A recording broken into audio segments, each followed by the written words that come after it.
Bonjour, bonsoir à tous, je suis Jocelyn, journaliste pour Cinéverse et je suis ravi de vous retrouver pour ce nouvel épisode de Cinespace, le podcast de Cinéverse. Au programme du jour, un petit point sur l'actualité avec la sortie de When Evil Lurks, un film d'horreur sanglant argentin réalisé par Demian Rugna avant de se pencher sur la discussion suivante: que recherche-t-on dans le cinéma d'horreur? Pour m'accompagner aujourd'hui, je reçois une nouvelle fois Louane et Démétrio, rédacteurs et meubles du podcast. Bonjour à vous. Hello. Salut Jocelyn. Et pour la première fois dans notre émission, Morgane et Antoine, respectivement CM et rédacteurs dans l'équipe. Salut à vous. Hello. Bonjour. Sans plus attendre, lançons notre premier sujet.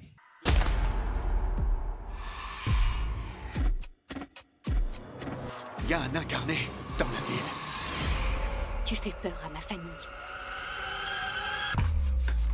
Je l'ai vu de mes propres yeux, j'étais avec lui. Ça va devenir un véritable enfer.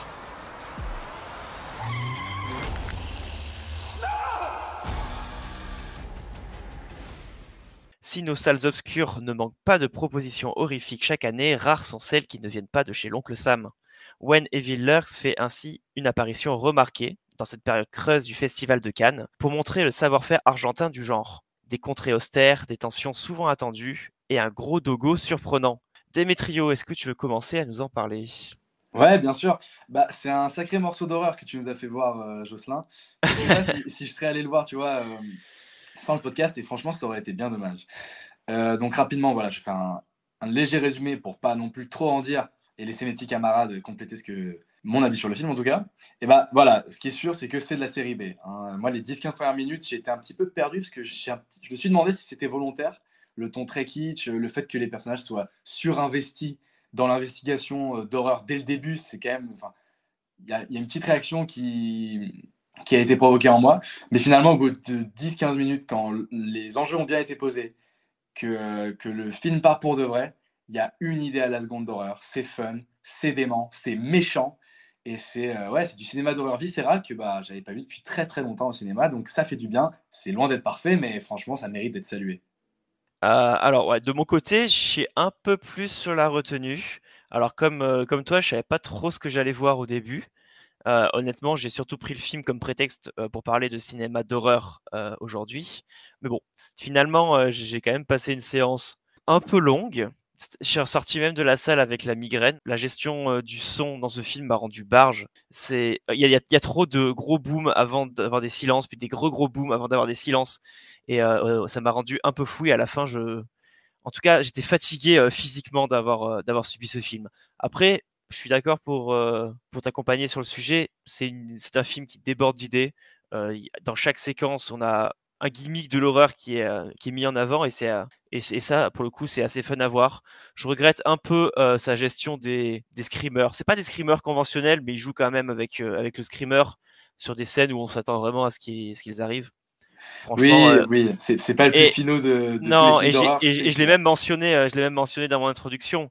Honnêtement, la scène du dogo, c'est vraiment la scène la plus convenue comme pas possible. Ouais, c'est convenu, mais ça Un, marche, je un trouve, plan sur le chien, franchement. un plan sur l'engueulade, un plan sur le chien encore plus long, un plan sur l'engueulade, un plan sur le chien encore plus long. Oh, la gamine qui va à côté du chien. Là, j'étais en mode, il va y aller, il va y aller, il va y aller, il va y aller. Oh, il y allait. Mais c'est un peu à l'image de la brutalité du film, tu vois. C'est pas un film qui te prend par la main, mais c'est pas le truc le plus subtil que t'aies vu, c'est sûr. Mais voilà, la scène du chien, franchement, pour ceux qui ont vu le film, moi franchement j'ai bondi de mon siège, quoi, parce que même si tu t'y attends, quand ça arrive, forcément ça marche, quoi. C'est des Ouais, effets qui parce sont que c'est la violence, c'est vraiment la violence bien pure et sûr. dure. Puis Ah ouais, vraiment. s'attaquer à des enfants de moins de 5 ans, c'est toujours un petit peu agressif à voir. Louane, tu voulais intervenir? Non, j'allais réagir après sur votre dogo aussi parce que j'étais comme Démétrie. Ouais, j'ai bondi quand j'ai vu Ah ouais? le chien. Je m'y attendais, mais c'était tellement long à venir Ah ouais, que alors ça, ils l'ont fait ça traîner la m'a scène, punaise. surprise en fait. Mais moi, je rejoins un peu Démétrio et un peu toi aussi. En fait, je trouve que ça s'impose dans le cinéma d'horreur avec beaucoup d'inventivité. Il y a beaucoup de bonnes idées. Je trouve qu'il y a quand même quelques rêves. J'en ai vu pas mal à Massacre à la tronçonneuse, évidemment. Et j'ai trouvé le rythme et la tension palpable. Ils arrivent à faire monter cette tension en nous. Euh, mais, parce qu'il y a un mais, je suis déçue parce que je reste vraiment sur ma faim. Je m'attendais à beaucoup plus d'horreur, à beaucoup plus de gore, à peut-être un peu plus de jumpscare finalement, parce qu'en fait, je trouve que la fin, après, ça s'étend. mais ça s'intensifie pas et en fait, ça on est sur le qui-vive, mais il y a rien qui se passe et je trouvais ça dommage vraiment sur la fin, peut-être les 40 dernières Tu parles minutes. de toute la scène dans l'école, là? Ouais, notamment. Ouais, moi, c'est vraiment celle-là où j'étais en mode: «Il se passe rien. Oh, il se passe J'ai rien. Oh, il se passe décroché, rien. quoi. Oh, il se passe Là, rien». mais c'est ça, j'ai décroché, puis ça te fait espérer à quelque chose, donc tu es vraiment sur le qui-vive, mais en fait, à la fin, tu es fatigué d'être sur le qui-vive parce qu'il y a rien qui se passe et tu en attendais plus, quoi. J'avoue que sur la fin, ouais, je suis restée, je trouvais ça dommage parce que le début, il commence en fanfare, quoi. Il y a ce gros personnage horrible avec du Mmh. pu partout qui direct, tu rentres dans le tas et après, il y a beaucoup avec le chien notamment et tout et je trouve que, ouais, sur la fin, ça devient trop long, en fait. Écoute, moi j'ai plutôt bien aimé ce film, même si effectivement je trouve qu'il est pas parfait. C'est pas forcément un film que j'aurais eu l'idée de voir moi-même parce que c'est pas forcément le type de film d'horreur vers lequel je me tourne. Moi, je suis plutôt amatrice des slashers et des trucs bien sanglants. Ouais, d'accord. J'ai adoré la scène du chien, personnellement. C'était tout ce qu'il me fallait. Ouais, d'accord. Contrairement à toi, Démétrio, moi, j'ai été happée dès le début. Je trouve que le début est très efficace. Toute l'exposition, la découverte donc de ces pourris, comme ils les appellent dans le film, je trouvais que c'était assez réussi. Mais un petit peu comme toi, Louane et Jocelyn, j'ai l'impression, la fin m'a perdue. Enfin, j'ai trouvé que le rythme retombait beaucoup. Et j'ai été assez déçue de la fin du film. Je trouvais qu'il nous emmenait pas finalement si loin que ça et on aurait pu ouais, aller plus loin. J'ai été un petit peu sur ma faim également. Donc il y a plein de bonnes choses. Il y a une très belle photographie par exemple. Oui, c'est vrai. Mais ouais, je m'attendais à mieux, surtout vu les retours. C'est un film qui a quand même pas mal convaincu, j'ai l'impression, en festival. Oui, plutôt. Et Il ouais, avait je gagné un prix m'attendais à Gérardmer même. exactement, ouais. Et c'est vrai que je m'attendais à mieux. Voilà. Puis c'est dommage de ne pas avoir exploité comme ils auraient pu l'exploiter leur concept. C'est pas un film de zombies, c'est pas un film de démons non plus. On est vraiment sur un peu une maladie qui est dans l'air et qui pourrait se propager, mais genre comme Ouais. c'est un peu compliqué. Un mix entre une maladie, entre le démon, et ça c'est intéressant. J'avais pas vu vraiment cette forme de narration dans l'horreur, mais bon, comme tu l'as dit, ils savent. Enfin, je sais pas trop si eux-mêmes savaient exactement où ils voulaient aller avec ça. Ouais, j'ai eu l'impression qu'ils savaient pas trop où nous emmener vers la fin, qu'ils savaient pas trop comment conclure le film, et au final, on reste sur une fin un peu en suspens, et on a assez peu de résolution, et j'étais assez déçue là-dessus. Ouais, je suis d'accord. Antoine, est-ce que tu veux ajouter quelque chose? Ouais, bien sûr. Moi, j'avoue que je suis d'accord avec vous parce que j'ai un retour un peu en demi-teinte sur ce film. C'est un film que j'attendais depuis très très longtemps parce que personnellement, je suis un gros consommateur de films d'horreur à peu près toujours confondus. D'accord. Surtout, effectivement, il a eu prix public et critique, il me semble, à Gérardmer. Et en plus, il a été meilleur film d'un festival de Catalogne, je crois, le festival de films fantastiques. D'accord. Donc, quand même un petit background. Et puis même, j'en ai beaucoup entendu parler. Effectivement, bah déjà, il y a très longtemps, je crois, dans le podcast, il me semble, réalisé sans trucage, il me semble que Simon Rio en a parlé de manière très élogieuse. Et effectivement, moi, du coup, je l'attendais beaucoup. D'autant plus un film argentin, parce que à part Les Nouveaux Sauvages, Les Neuf Reines, L'Ange ou ce genre de choses, j'ai très peu de références de cinéma argentin, donc j'ai été très curieux de découvrir ça. Et j'ai été un peu déçu, et en même temps, il y a certains points que vous avez soulevés juste avant, sur lesquels je vous rejoins pas. C'est-à-dire que je les comprends, mais typiquement, la dernière partie, moi, je la trouve très intéressante parce qu'elle est effectivement un peu lourde, elle casse un peu le rythme, mais moi, du coup, ça me fait penser alors effectivement, à d'autres références, typiquement le Village des damnés, Children of the Corn, ou même Les Révoltés de l'an 2000, enfin des choses clairement qui tournent autour des enfants, et c'est souvent le truc où on se dit, ah bah non, ils vont pas aller là parce que c'est un peu trop, et bah si, même si effectivement la scène avec le chien, elle le prépare bien, même si, bon, voilà, elle est peut-être un peu pataude, mais moi, en fait, la chose qui, pour moi, ralentit un petit peu le film dans l'appréciation que j'aurais pu en avoir, c'est que ça se voit que c'est un film qui est écrit par son réalisateur, et parfois c'est très bien, mais là j'ai vraiment l'impression que ce qu'il a écrit, c'est surtout des scènes qu'il avait très envie de filmer, des concepts qu'il avait très envie de filmer. C'est quelque chose en fait qui se voyait déjà dans son premier film qui s'appelle Terrified, je crois, je me rappelle plus du titre original, mais qui date de 2017, qui était vraiment pas mal aussi.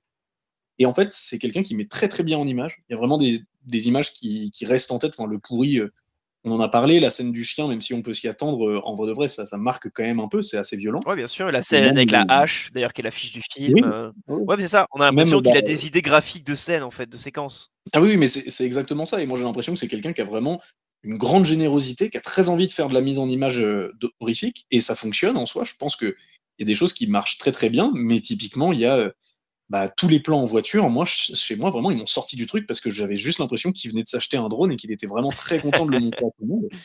Et en fait, c'est là que je suis un peu déçu sur deux aspects, parce que je pense que du coup, Demian Rugna, pardon, très mal prononcé, mais que du coup, le réalisateur, c'est quelqu'un qui devrait perfectionner son scénario, mais qui devrait aussi perfectionner sa réalisation. Ou alors peut-être qu'il prenne Un scénariste un co-réalisateur, un scénariste déjà, et puis même un co-réalisateur ou un réalisateur additionnel pour faire les séquences qui ne l'intéressent pas. Parce que moi, je n'ai rien à redire sur le fait qu'éventuellement, il y a des choses qui ne l'intéressent pas, mais c'est juste que ça se voit dans le produit final, et effectivement, je trouve ça un peu dommage. Ah bah clairement. Mais après, pour le côté de l'horreur qui s'immisce un petit peu, on ne sait pas si c'est une malédiction, une maladie, ce genre de choses, moi, je trouve ça très intéressant, parce que ça me rappelle un petit peu la corporalité que donne Carpenter au mal dans Le Prince des Ténèbres, qui est un des meilleurs films d'horreur de tous les temps, selon moi. Et oui, c'est clairement un film post-Covid, quoi, parce qu'il y a une espèce de flip général de Ah oui, oui. ah bah non, faut pas qu'il l'attrape et tout ça. Moi, je trouvais ça justement très très intéressant, mais effectivement, ça peut perdre. Et après, je pense que c'est aussi ça qui fait que le film va marquer, c'est que il y a beaucoup de gens qui l'ont adoré, beaucoup de gens qui l'ont détesté, et assez peu de gens. Bon, malheureusement, on en retrouve 5 dans le space actuellement, quoi. Mais il y a assez peu de gens qui ont un avis moyen sur le film. Du coup, je pense que c'est quand même. Je pense qu'à mon avis, il va quand même rester un petit peu dans l'histoire du cinéma d'horreur d'ici les quelques prochaines années. Ah oui, tu penses qu'il peut que dans quelques années on en parlera encore et qu'il sera revisionné encore et encore? Je pense, parce que déjà, il est très généreux en termes d'horreur. Il est très très cool visuellement, parce que c'est un film qui est assez grand public quand même, je trouve, mais il propose des choses qui sont vraiment dégueulasses à regarder, quoi. Le pourri, vous en avez parlé, mais la scène où il l'enlève du lit, il y a du cul qui lui sort de la bouche et tout ça. C'est d'une laideur. C'est horrible à regarder cette scène. Très efficace. Ouais, ça marche bien. Oui, non, mais voilà. Il faut saluer le Mais travail ça sur les fonctionne. maquillages. Ah oui, ça, mais bien ça sûr. pour le coup, rien à dire. Il y a un vrai savoir-faire. Et Mais vous avez ça pensé marche quoi tellement bien des que- deux comédiens principaux? Enfin, surtout eux. Moi, les deux comédiens c'était inégal. principaux, j'ai trouvé qu'ils étaient, ça va, assez à la hauteur. C'est plutôt le reste du casting où j'ai un petit doute, notamment le paysan du début qui s'appelle Ruiz. Je trouvais qu'il était vachement dans le surjeu. Les deux principaux, en soi, ça va. C'est juste qu'ils ont des choses qui sont tellement difficiles à jouer. Je pense que c'est l'un des défauts du film aussi, c'est qu'on est peut-être un petit peu déconnecté de ce que ressentent les personnages. Et j'avais un petit peu des pensées morbides, genre il faut qu'il arrive un truc à la vieille, ce qui est terrible, et il faut pas avoir ces pensées-là. Mais bon, franchement, en fait, le film, non mais on Bon, pourrait il arrive croire finalement, que- il arrive mais un truc. Et voilà, non mais il arrive un truc à tout le monde déjà. Et franchement, le film n'épargne personne, et c'est une qualité. C'est un film qui est très méchant. Donc moi, c'est des images quand même que j'avais pas eu depuis longtemps. Franchement, une fille qui se fait dévorer par un chien, j'avais pas vu ça depuis très longtemps. Puis un truc avec les organes, le cerveau, un travail sur le sang, franchement, qui est hyper intéressant. Mais ouais, je suis Viscéral. vraiment déconnecté des enjeux, de savoir si ces personnages vont s'en sortir ou pas. En soi, bon, au bout d'un moment, j'avoue que je m'en fiche un petit peu. Et donc les acteurs, pour moi, peuvent pas vraiment rattraper ce problème-là, quoi. Mais du coup, si ce film, pour ce réalisateur, fonctionne, est-ce que c'est pas le risque que Hollywood l'appelle illico pour aller faire de l'horreur? Parce qu'en général, tout ce qui se passe, dès qu'on a un cinéaste européen ou un cinéaste latino qui réussit à faire un bon film de genre, le chèque est signé, on bascule à Hollywood. Est-ce que c'est pas le risque de se casser la gueule derrière? Si je peux intervenir, je pense qu'il y a effectivement ce risque-là. Et en même temps, il y a. Alors, c'est très cynique, mais Hollywood écoute quand même un petit peu les spectateurs. Et la mode en ce moment chez les spectateurs, c'est, entre grands guillemets, quoi que ça puisse dire, l'elevated horror, avec, du coup, on a vu récemment Ari Aster, Robert Eggers, Jordan Peele et David Lowery en tête sûr. de liste. On l'a vu aussi récemment, alors récemment, je me rappelle plus de quand date le film, mais The Empty Man, dont je me rappelle plus non plus du réalisateur, mais qui était pas mal. Mais en fait, moi, ce dont j'ai peur, en fait, c'est que Hollywood se serve un petit peu de cette créativité et de cette envie qu'a Rugna de faire de l'horreur pour en faire un espèce de feu d'artifice un peu foutraque de tout ce que pourrait être l'horreur pop, entre grands guillemets, et en faire en fait quelque chose de plus cynique que généreux. Ouais. C'est un peu le risque qu'on a. Et puis de toute façon, est-ce que même l'Elevated Horror qui se réunit toujours un peu sous les mêmes bannières, à force d'être un petit peu original, ne va pas devenir progressivement mainstream, quoi. C'est le risque à prendre, et c'est un peu ce que A24 produit un peu les mêmes films d'horreur en ce moment. Moi, je suis d'accord. L'Elevated Horror, en fait, j'ai l'impression que c'est un thème fourre-tout. Dès que les Bien gens sûr. comprennent pas quelque chose dans un film d'horreur, ils disent c'est de l'Elevated Horror parce que j'ai pas compris. J'ai pas compris, c'est trop intelligent pour moi.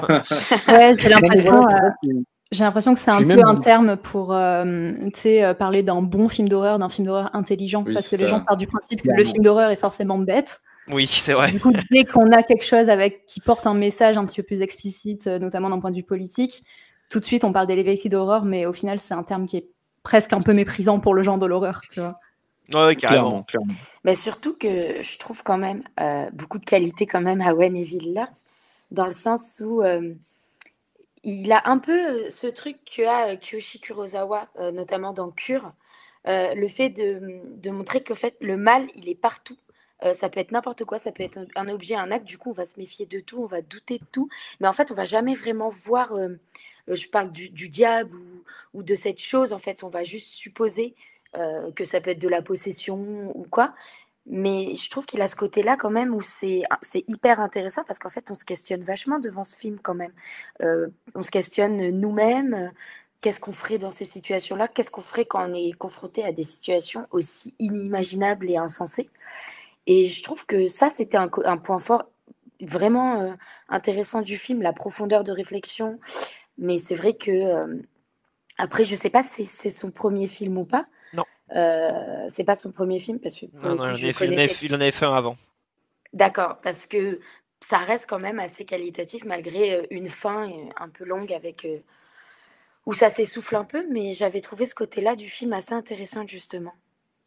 Tout à fait. Et d'ailleurs, je vous propose de basculer, en élargissant le sujet, en basculant sur notre débat du jour, du sang, des cris, des fantômes ou des tueurs en série, avec un peu de curiosité et un cœur plutôt accroché.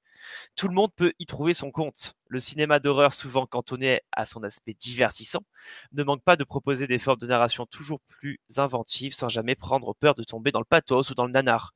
Et quel autre genre peut en revendiquer autant ? Mais s'il y a autant de genres que de spectateurs pour les apprécier, que recherche-t-on en soi devant le cinéma horrifique ? Et moi, je pense que je cherche les émotions fortes déjà, donc forcément, comme la majorité, la peur, l'angoisse, le stress, ce qui fait quand même partie intrinsèquement du cinéma d'horreur et des multiples sous-genres de l'horreur quand même, parce qu'il y en a énormément aussi. Et je trouve qu'en fait, au-delà des émotions, je pense que ce que je vais chercher, c'est quand même aller de faire face à mes propres peurs, à moi-même. C'est un peu comme me défier d'une certaine façon. Tout à l'heure, Morgane a parlé de Vermine. Par exemple, Vermine, j'ai été le voir parce que j'ai vraiment une peur panique des araignées pour me défier et me dire, en fait, dans un sens, je pourrais pas fuir parce que je ne sortirai pas d'une salle vu que je le fais jamais. En fait, et au final, on voit toujours au-delà parce que on est toujours face à des situations forcément démultipliées par rapport au réel, enfin pas que, mais souvent. Et je trouve qu'en fait, on voit déjà le pire de ce qui peut ressortir chez les personnes comme le meilleur chez certains aussi. Et puis nous, face à tout ça, bah, on se remet en question, on essaie de voir nos réactions face à nos peurs et aussi de se dire, mais moi, dans cette situation, qu'est-ce que je ferais ? Je serais égoïste, je serais lâche, je serais justement protecteur. Et je trouve que ça permet aussi un peu de nous connaître nous-mêmes, pas que face à des réactions super, quoi, justement, au contraire, face à des événements les plus atroces possibles. Donc je pense qu'il y a ce côté-là que je cherche dans le cinéma d'horreur et puis bah forcément voir du sang, voir des choses qui se passent mal et un film qui finit mal, ça j'adore quoi. Et comment s'est passée ta séance de Vermine ? Vermine, Vermine. T'as passé un bon moment ou t'as grincé des dents toute la séance ? Alors j'ai adoré le film parce que franchement Sébastien Vanissek, si ça se dit comme ça, il livre quand même un film exceptionnel. Enfin, les effets sont fous. L'angoisse, elle est présente du début à la fin. Et en plus, il y a une histoire. J'aime bien quand il y a des histoires qui sont bien écrites, vraiment bien ficelées, bien scénarisées. J'ai eu pas mal peur, quoi. Ça me démangeait de partout. T'as levé les pieds? Ouais, vraiment. Et même des sortes de grincements de dents, je pouvais pas, ça m'horripile. Mais j'ai trouvé ça vraiment intéressant parce que je me dis, mais moi, c'est une situation comme ça, je prends le fusil, je me la tire dans la tête, quoi.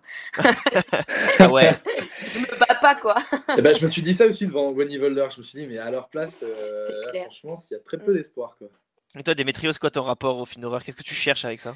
Bah écoute, moi pendant très longtemps, j'ai été une grosse flippette et j'osais pas regarder des films d'horreur. Moi, mon premier film d'horreur, c'était, je me souviens, en 3e pour une rediffusion de Shining au cinéma. Ah ouais. Donc, tu vois, mon pote m'a Très forcé, tard. il m'a dit. Non, franchement, tard, parce que j'ai toujours eu peur. En fait, je me suis dit, c'est des films, c'est un sous-genre, c'est pas pour moi. Moi, je préfère du cinéma élevé, mais en fait, une excuse pour dire qu'en fait, j'ai juste peur d'avoir peur, quoi, tu vois. C'est fou. Et au final, à tellement avoir peur d'avoir peur, bah, tu fais face au truc. Et bon, Shining, franchement, quand tu connais pas trop les codes des films d'horreur, même si c'en est pas vraiment un, littéralement, ça Ouais, marche ouais. bien, tu vois. Franchement, ça. Ouais, c'est déjà Ça très met les angoissant. frissons, franchement. Ouais, c'est très angoissant. Mais moi, tu sais quoi, ce que tu disais, Louane, ça m'a fait penser au dernier film d'horreur, je pense, qui m'a le plus marqué que j'ai vu, pas en salle pour le coup, c'était Martyr de Pascal Logier, que Oh j'ai là vu en là. ciné-club à ma Quel fac. enfer. Et ça, vraiment, tu vois, c'est l'enfer. Et je pense que ce que je cherche dans un film d'horreur, c'est évidemment qu'il cherche à me déstabiliser. Surtout que j'arrive pas à trouver une réponse en fait au mystère du film. Je pense que selon moi, en tout cas dans un film d'horreur, je pense qu'il faut du mystère évidemment. Et que j'essaye un petit peu de chercher pas le message du film, parce que voilà, comme disait Godard, tu vas pas au cinéma comme tu vas à la poste, hein, si tu veux poster un message, tu fais ça. Mais en tout cas, pour Martyr, essayer de trouver le sens derrière tout ça, parce qu'il y a quand même un déferlement de violence qui arrive dans les 20-30 premières minutes. Tu te dis, mais pourquoi est-ce qu'il arrive tout ça? Et pourquoi est-ce qu'il y a Xavier Dolan très jeune? Parce qu'il y a Xavier C'est Dolan dans le début vrai. du film. Et, mais à part ça, franchement, ouais, c'est vrai que Martyr m'avait provoqué une réaction comme ça. When Evil Lurks un petit peu aussi, au final, dans un effet quand même un petit peu amoindri. Mais voilà, je pense que je cherche à être déstabilisé et aussi à chercher un petit peu la signification du mécanisme de l'horreur et voir si à la fin du film ça fait toujours effet ou non. Et je pense que on en parlait tout à l'heure, c'est le problème de certains films d'horreur aujourd'hui, de la fameuse Elevated Horror, c'est que moi je trouve que la première heure souvent est très efficace, je suis très emporté, et la fin retombe un peu comme un cheveu sur la soupe parce que ton mécanisme d'horreur, une fois que j'ai vu les ficelles, bah ça fait plus tellement peur en fait, ça devient un peu un film d'action quoi à la fin. Souvent j'ai un petit peu cette sensation là. Voilà, je suis pas forcément le plus connaisseur du cinéma d'horreur, j'en reste quand même très très client, donc voilà. Ouais, je suis d'accord avec toi sur le côté de déstabilisation. Par contre, moi, j'y trouve clairement, enfin, j'y mets mes limites. Et je pense que Martyr ou Serbian Film que j'ai vu plus récemment, ça a été clairement ma Quelle limite. horreur. Ouais, quelle horreur. Ça a été clairement ma limite entre Ah non, quand même. entre le challenge Serbian personnel Film et et Martyr, il y a une petite différence. ouais, Martyr, je l'ai vu plus jeune, du coup, ça a été une limite. Mais, Et mais il est horrible, hein, Martyr. Je vais pas dire que c'est facile à regarder quand il y a la cool. Oh mon dieu. Mais Me spoil pas, j'ai pas vu. Je spoil pas, je spoil pas. Le Serbian Film que j'ai découvert il y a quelques mois, ça a probablement été c'est pas une séance au cinéma, Dieu merci, c'était chez moi, mais la pire séance chez moi depuis toujours en fait. Je pense que j'ai atteint clairement la limite de ce que mon corps et mes yeux peuvent accepter dans le cinéma d'horreur. Et j'ai même pas envie de le mettre dans du cinéma d'horreur. J'ai vraiment envie de le mettre dans une catégorie en mode cinéma doigt d'honneur. Mais voilà. Honnêtement, je trouve que Serbian Film est même pas intéressant en termes de film. C'est vraiment choqué pour choquer. C'est même pas un bon film en soi, tu vois. Non, c'est une énorme merde. Ouais. C'est tout ce que j'ai à en dire. Et toi, c'est quoi ton rapport du coup à ça et qu'est-ce que tu viens chercher? Écoute, pas mal de choses. Alors, je suis assez friande du cinéma d'horreur. J'adore ça. J'adore effectivement quand c'est bien sanglant, mais j'aime bien aussi, on en parlait, l'Elevated d'horreur.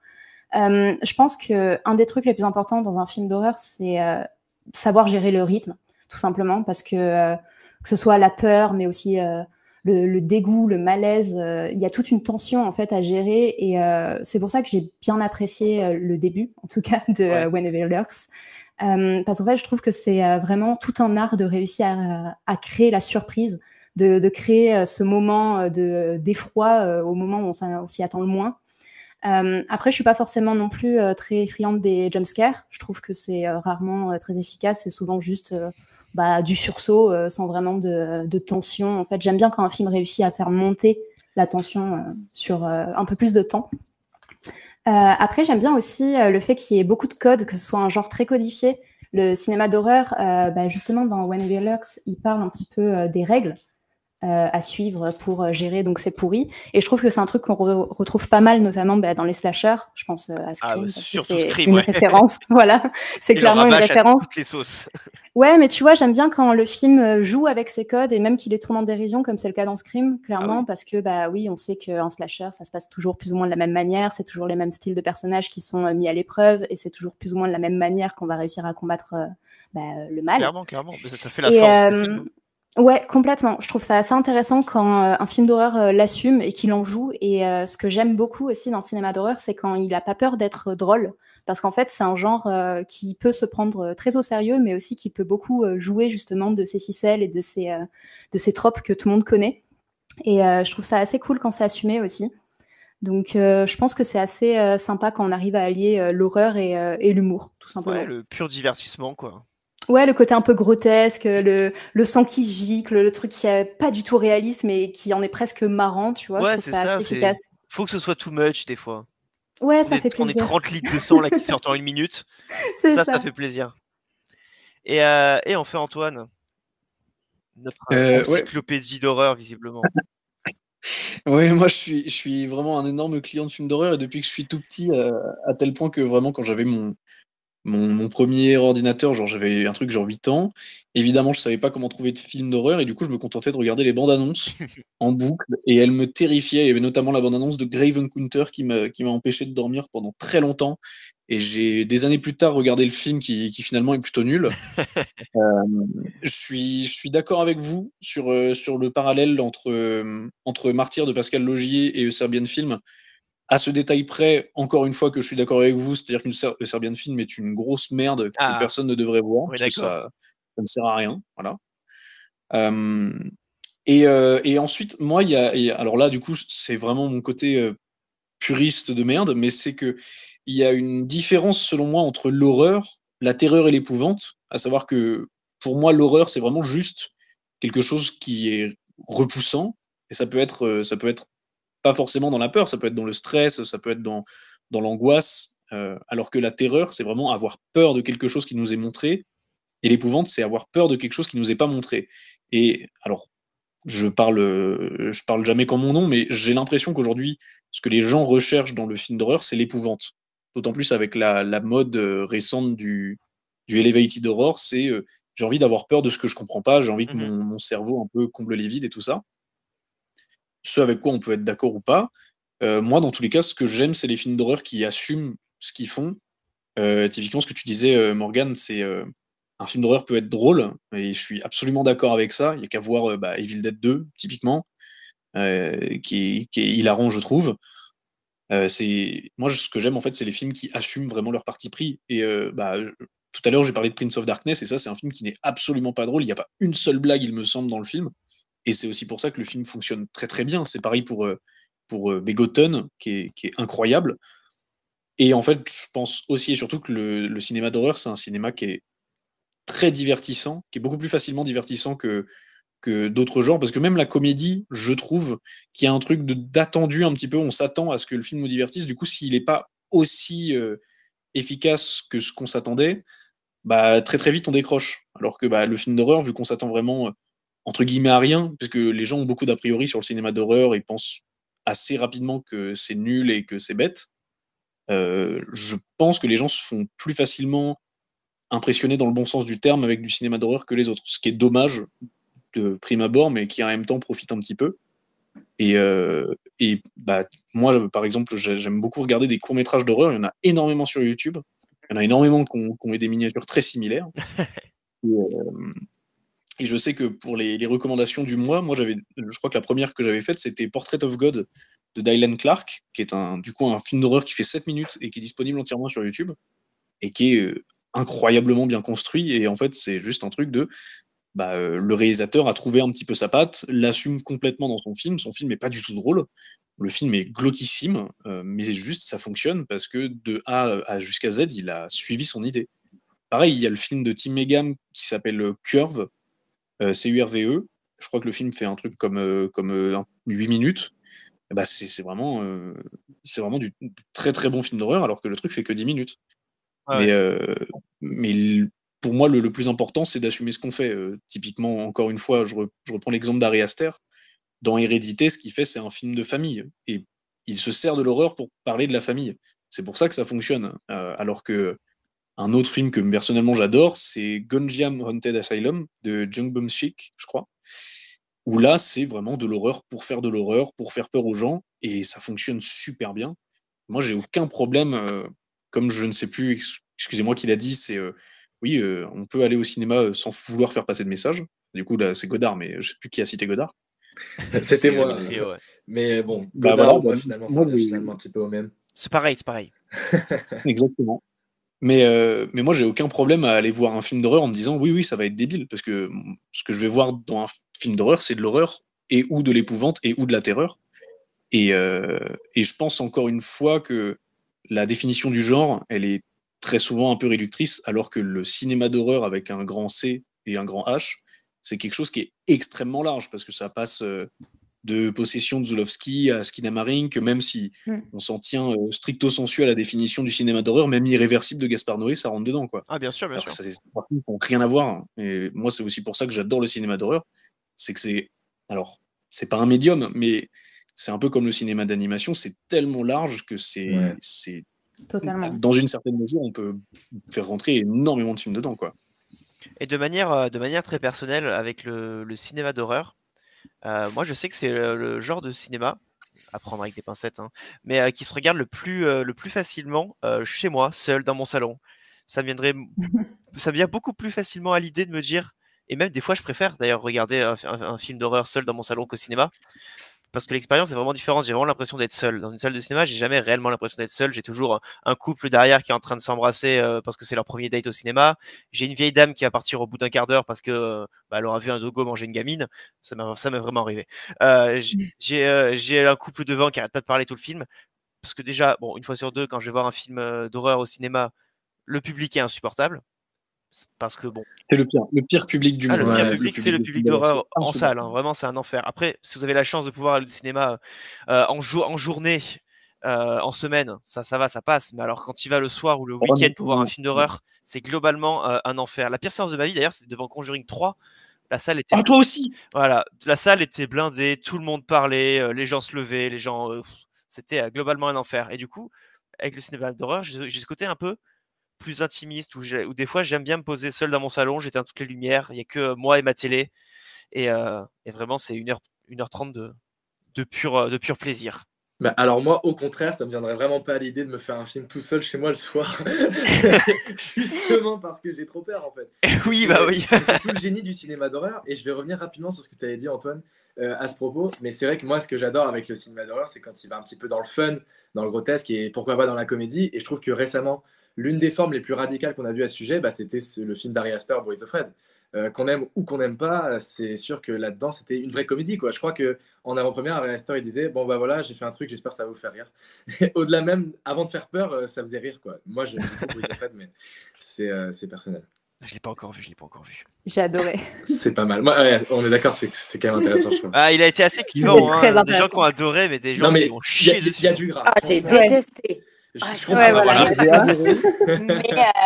je crois que je suis pas friande du cinéma d'Ari Aster. Pourtant, j'ai essayé Hérédité. J'ai tous vu au cinéma. Midsommar, je l'ai pas vu encore. Je voulais. Moi, je l'aime beaucoup. Mais Boys of Fred et Hérédité, j'ai vu au cinéma. Je rentre pas dedans, quoi. Je kiffe pas du tout. Mais comme il dit, c'est pareil. Je trouve que Boys of Fred, c'est pas vraiment de l'horreur. C'est catégorisé comme, mais par contre, je rejoins Démétrio sur le fait que moi, jamais, au grand jamais, je me regarde un film toute seule. Ou sinon, c'est en plein jour. Ah non, mais. Tellement je peux pas.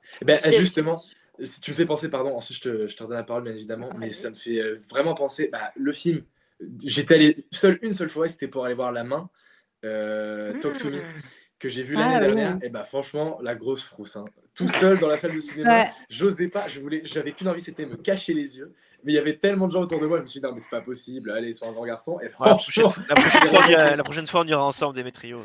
Tu me tiendras la main. Je te tiendrai la main pendant la séance. Mais non. Il y a aussi un.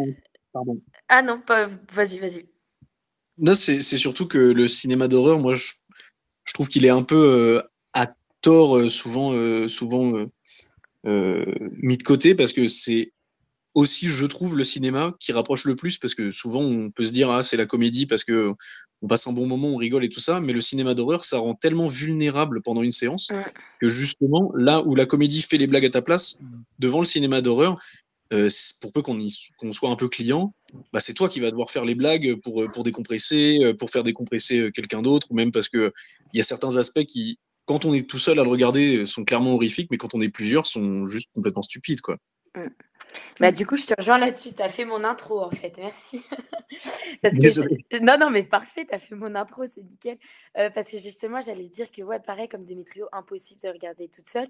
Mais comme disait aussi Antoine, ça te rend tellement vulnérable que je peux pas regarder avec n'importe qui un film d'horreur, c'est pas possible. Il faut que ce soit une personne assez proche de moi, parce que vous allez rire, mais moi, je suis obligée de tenir la main à une personne pour être ancrée un peu dans le réel, parce que sinon, je suis terrorisée par moments. Et je pense notamment à Sinister que j'avais vu au collège, au cinéma. Mon premier traumatisme d'horreur. Mais c'était un trauma. J'en ai pas moi dormi aussi. pendant des jours. En plus, le père de ma pote, il nous faisait trop peur tout le temps, toute la soirée après. Et j'ai dit, mais je peux pas. Et quand j'ai revu ce film, bah, c'est toujours un trauma. Ça n'a pas changé en fait. Et j'aime beaucoup justement ce cinéma-là où ça te fait peur, mais en même temps, sans parler, tu vas te livrer à une personne parce que, bah, comme tu es hyper vulnérable et tu es dans une peur. Et la peur, il n'y a rien de plus. La peur, l'angoisse, bah, c'est quand même ce qui nous découvre le plus face aux gens.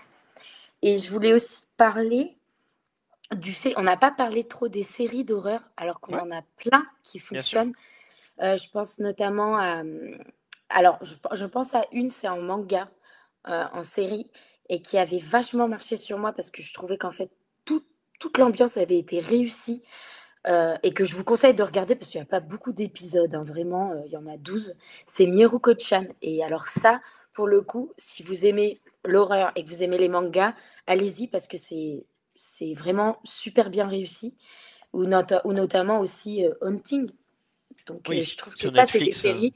Voilà, ça, c'est des séries vraiment qui arrivent à gérer tout le rythme, qui arrivent à gérer le scénario et à nous prendre dans une histoire quand même surnaturelle. Et au final, on est complètement embarqué dans cette histoire, mais en même temps, bah, on est terrifié. Voilà, moi, cette série, je la regarde avec ma maman. Je ne peux pas regarder un épisode toute seule. Il faut tenir la main de sa maman, évidemment. Exactement, 25 ans, bravo. Hein. Eh ben oui, mais il n'y a pas d'âge pour tenir la main de sa maman. Sur ce sujet, je vais clore tranquillement la discussion pour d'abord passer à nos recommandations individuelles de l'équipe. Morgane, qu'est-ce que tu as à nous recommander cette semaine? Alors, on a déjà un peu parlé de Vermine, qui est un film que je vous conseille, du coup, de Sébastien Vanitschek. J'espère que je prononce bien. C'est ça. Ouais, film français qui est mon dernier coup de cœur au cinéma en termes d'horreur. Il est sorti il y a quelques mois et je trouve qu'il est vraiment très efficace. Bah, t'en as parlé, Louane, hein, je vais me répéter si j'en parle, mais pour quelqu'un qui a vraiment peur des araignées, c'était une horreur, clairement, comme visionnage. Mais du coup, je vais passer à un autre film. L'autre reco que j'avais, c'est The Other, un film avec Nicole Kidman de Alejandro Amenábar. Je ne sais pas comment ça se prononce, désolée. Ouais, c'est ça. Qui est un très très bon film, un film culte en termes d'horreur, clairement, qui reprend quelques points qu'on peut retrouver dans When Evil Lurks. Je vais essayer d'en parler sans trop spoiler parce que le twist est incroyable. Exactement. Et vraiment, s'il vous plaît, si vous regardez ce film, ne vous spoilez pas. Ce serait tellement dommage. Mais pour résumer dans les très grosses lignes, ça parle d'une famille, d'une femme qui vit avec ses 2 enfants dans une très grande maison et dont les 2 enfants ont une sorte d'allergie au soleil, à la lumière. Donc, ils vivent avec les rideaux tirés et dans l'obscurité. Et on a donc des personnes qui viennent pour travailler dans cette maison, des employés de maison, et on découvre des choses un petit peu bizarres. Les enfants entendent des voix et que va-t-il se passer? Je vous laisse la surprise.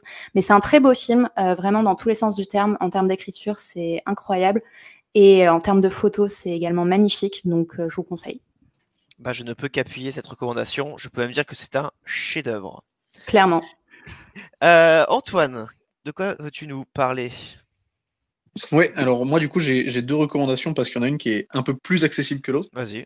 La première que j'aurais à faire du coup c'est la série des films VHS, qui sûr. donc elle-même est constituée pour l'instant il me semble de 5 films, ce qui est déjà pas mal.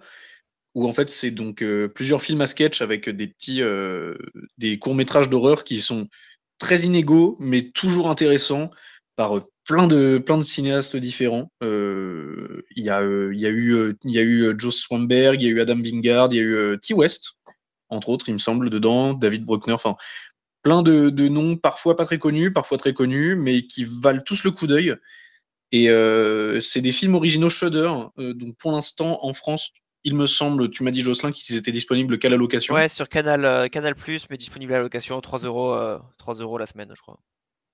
Voilà, donc il y a ça. Et pour ceux qui ont déjà un abonnement, il y a donc Goodnight Mommy, qui est un film autrichien 2014 alors ça a été co-réalisé, je crois, par Fiala et Franz. Je suis désolé, je me rappelle pas des prénoms. Ça a été Grand Prix Hallucination Collective 2015 et du coup c'est disponible sur Shadows. C'est donc un film très intéressant, surtout absolument glaçant, sur deux enfants qui retrouvent leur mère qui revient avec des bandages sur l'entièreté de son visage, et du coup, ils se mettent à être persuadés que ce n'est pas leur mère, et donc à lui nuire, physiquement et psychologiquement, et c'est terrifiant. Et si vous avez été marqué ou serez marqué par les enfants de When Evil Lurks, je pense que ce film peut vraiment très bien fonctionner sur vous.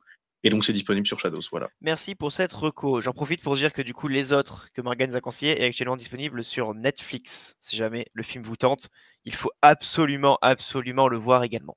Démétrio, de quoi tu veux nous parler? Oui, alors je comptais vous recommander Audition de Takashi Miike. Je peux vous le recommander quand même. Voilà, rapidement, c'est un excellent film. Mais je suis tenté aussi de faire une double reco comme mes petits camarades parce que. Disponible sur Canal+ et Prime Video, Audition, si jamais. Oh, bah parfait, c'est vraiment l'occasion de s'y plonger. C'est un film très court, en plus très efficace, vraiment, il faut le regarder. Mais je ne peux pas m'empêcher voilà, de penser, c'est quand on a parlé de l'horreur qui nous traumatise, qui nous fait avoir des cauchemars. J'avoue qu'en fait, mon dernier coup de frousse, quand j'y réfléchis bien, c'était pas au cinéma, c'était pas en série, mais c'était bon, voilà, de l'horreur un peu mainstream, il faut le dire. En France, c'est le nom le plus connu sur YouTube en tout cas. C'est l'une des vidéos de Feldup, un Findings, comme il l'appelle dans sa série de vidéos, sur le court-métrage This House Has People in It. Qui a été un court-métrage de 10 minutes balancé sur Adult Swim comme ça à 3 ou 4 heures du matin il y a quelques années. Et c'est un film qui renferme énormément de mystères, aussi beaucoup d'humour et du contenu caché qui, moi, honnêtement, par son utilisation du déni, du patriotisme et franchement de la pure horreur, m'a traumatisé et m'a empêché de dormir ces dernières semaines, si je veux être totalement honnête. Alors après c'est de l'horreur mainstream, je sais que c'est... Voilà, Feldup, c'est quand même assez accessible normalement pour tout le monde. C'est pas la recommandation ultime que je vous recommande, mais si jamais vous ne l'avez pas vu, c'est un dossier analysé par Feldup de 2-3 heures sur un court-métrage qui vaut le coup d'être vu. Et c'est complètement gratuit sur YouTube. Donc voilà, foncez si ce n'est pas déjà le cas. Je vous le recommande très chaudement. Très bien. Eh bien, merci pour ça. Et pour pas terminer, parce qu'il y aura moi après, mais pour enchaîner, Louane, ta recommandation. Oui, bah, ils nous tentent avec leur double reco. Hein, mais, j'avoue, j'ai été faible, désolé. Non, vous nous tâtez trop. Non, mais j'en ai pas prévu une deuxième, donc je vais pas en faire une deuxième. Mais moi, ce serait plus vous conseiller un auteur qui est quand même comparé au Stephen King japonais et qui, moi, je trouve, est bien au-dessus de Stephen King. Oh, c'est d'accord. Junji Ito. Ah ouais, non, les mots sont dits. J'ai jamais réussi à lire un livre de Stephen King. Junji Ito, j'ai tous ses bouquins et en 3 pages, il me terrifie, quoi. Enfin, c'est l'avantage, c'est peut-être que c'est un manga où ses dessins, ils sont exceptionnels. Donc, pour en conseiller un à ceux qui ne l'ont jamais lu, je vous conseillerais peut-être Spirale, mais il y a La déchéance d'un homme. Enfin bref, c'est un auteur d'horreur, donc pour ceux qui aiment lire les mangas et l'horreur, c'est parfait. Et il est vraiment juste trop fort pour nous faire peur, nous angoisser, chercher le pire de ce qu'il y a en nous. Il est trop fort. Donc voilà, petite reco. Puis clairement, déjà le premier chapitre du manga Tommy, du coup de cet auteur, vous donne déjà envie de crever. Voilà. Ouais, et La déchéance d'un homme, je sais pas si tu as lu les non, pas celui-ci. Là, mais La déchéance d'un homme, c'est vraiment la pourriture qu'on a, tout ce qu'on peut ressortir de nous si on en a envie, quoi, c'est fou. Et du coup, sachant que ça tombe très bien parce qu'il a été entièrement réédité chez Delcourt Tonkam et chez Mangetsu dans de très beaux et très gros volumes. Ouais, voilà. C'est ceux-là que j'ai achetés parce qu'ils sont vraiment trop trop beaux. Ils n'ont pas tout sorti encore, ça sort encore pas encore, mais il est bientôt sur la fin. Et ouais, même Gyo, enfin, Puis de toute façon, c'est un super auteur, quoi. c'est ça, il est hyper prolifique, il sort 3 mangas par an. Et si d'ailleurs vous voulez une porte d'entrée avant de lire les mangas, Netflix a une mini-série Oui. où voilà, c'est dessiné également par Junji Ito. Ça s'appelle Maniac par Junji Ito, anthologie macabre. C'est sur Netflix. C'est quelques courts-métrages d'horreur en animation, complètement dans le style du mangaka. Voilà, et pour conclure, moi je vais vous parler encore une fois d'un jeu vidéo, pas le moins connu parce qu'on repart sur Outlast, mais si je vous en parle aujourd'hui, c'est qu'il faut absolument redécouvrir découvrir si vous ne l'avez jamais fait et redécouvrir si vous l'avez déjà fait, ce jeu vidéo, mais ces 2 jeux vidéo sortis en 2013 et 2017 qui sont assez extraordinaires, parce que si le cinéma arrive à nous procurer de l'horreur, imaginez ce que peut faire le jeu vidéo quand le personnage, c'est vous, littéralement, qui vous faites courser des heures avec une caméra unique et aucun moyen de combattre les ennemis, contrairement à ce qu'on fait souvent dans les jeux vidéo. Dans ce jeu, il faut fuir, il faut courir et il faut se cacher face à un monstre ou des monstres d'une laideur et qui arrive à nous terroriser très très vite. Puis je vous raconte pas vraiment les scènes d'angoisse quand on se fait courser dans des couloirs où on ne peut pas se retourner car la caméra suit le mouvement de notre personnage. On ne peut pas se retourner pour voir ce qui nous arrive dans le dos, mais on l'entend. On l'entend et ça se rapproche et c'est terrifiant. Et si vous l'avez déjà fait, ça se redécouvre toujours car il n'y a pas qu'une manière de jouer à Outlast. Donc voilà, profitez-en. Les films, pas du tout. Les jeux vidéo sont sortis il y a longtemps, donc ils ne valent plus grand chose et sont disponibles sur console et PC. Régalez-vous à nouveau. Voilà. Donc merci Louane, merci Démétrio, merci Morgane, merci Antoine pour votre présence ce soir. Merci. Merci à toi. Merci.